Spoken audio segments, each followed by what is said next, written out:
Hello again, everybody, and welcome to this week's History Minute with the kid. Yes, it's been a fantastic week. We had some fantastic anniversaries that we passed through this week. Of course, we had the 75th anniversary of the dropping of the atomic bomb. So that was a big deal. That was yesterday. Yeah, yesterday? No, it would have been 2 days ago. So that was on 6 August. The 75th anniversary of Nagasaki being bombed will come up on 9 August. So it's been just kind of an anniversary, monumental thing. But I wanted to actually jump a little bit forward in time here and talk about a topic that's near and dear to my heart, and that is the Northrop YF-23 Black Widow II and the Gray Ghost. Now, these are two separate planes. They were named differently between the two of them. But these are the aircraft that almost were. So the YF-23 was the competitor against the F-22 during the Advanced Tactical Fighter program in the 1990s. Lockheed, of course, came in with their YF-22, and that's eventually what we wound up with. One of the fantastic things, though, was that the Black Widow 2 and Gray Ghost, and colloquially, they're kind of known just as the Black Widow 2. But these aircraft were actually the least change of all entries across the defense contractors. There were 16 in total that were actually designed. And this particular model was known as the Missileer, and it was changed the least. Lockheed's original prototype that they had submitted actually looked more like a little bit of a scaled down SR-71 Blackbird that was kind of on steroids. That never actually made it to production, as we know, and we wound up instead with the YF-23, which was wildly reimagined from what the original Lockheed design was. But in its development, it actually cannibalized pieces from multiple aircraft. So, for example, it borrowed from the F-15, it borrowed from the F-18, and it also borrowed technology and design from the then still classified B-2 Spirit, or as it was then called, Aurora. So Northrop actually was just cannibalizing airframes and brought the best components of all of them together in the YF-23.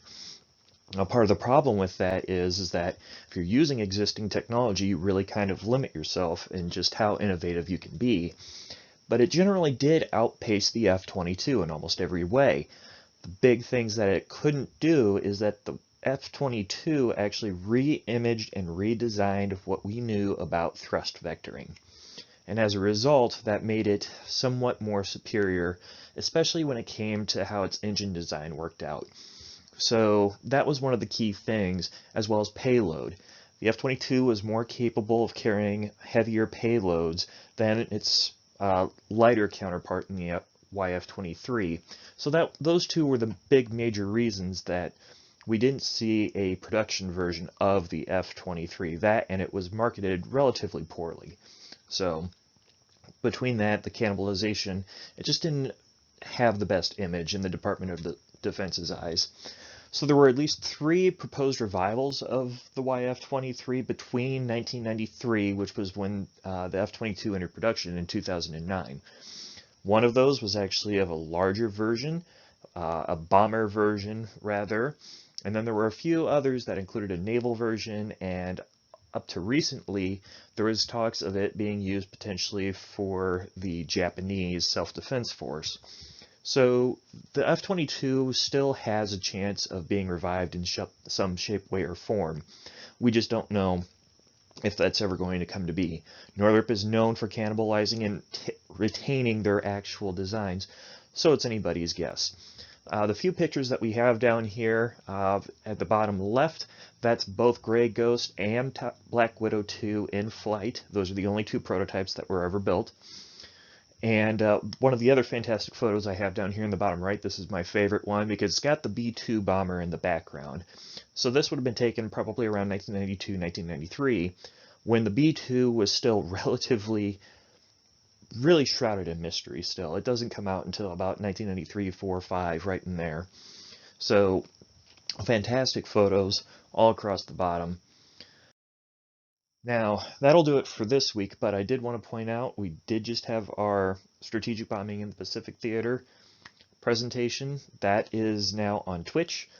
We'll have another one coming up on 20 August. That'll be the atomic bombing of Japan and the end of the war. Then we'll be getting right into the Forgotten History series on 3 September. Also, don't forget to check out the Alter streams, which we have Tales of Berseria on there. Also, Ace Combat 7 is on there. So if you're interested in the YF-23 anymore, I actually main the YF-23 in the Ace Combat streams. So it's something that's kind of fun. Until next time, we'll see you around. Keep on reading in that history, folks.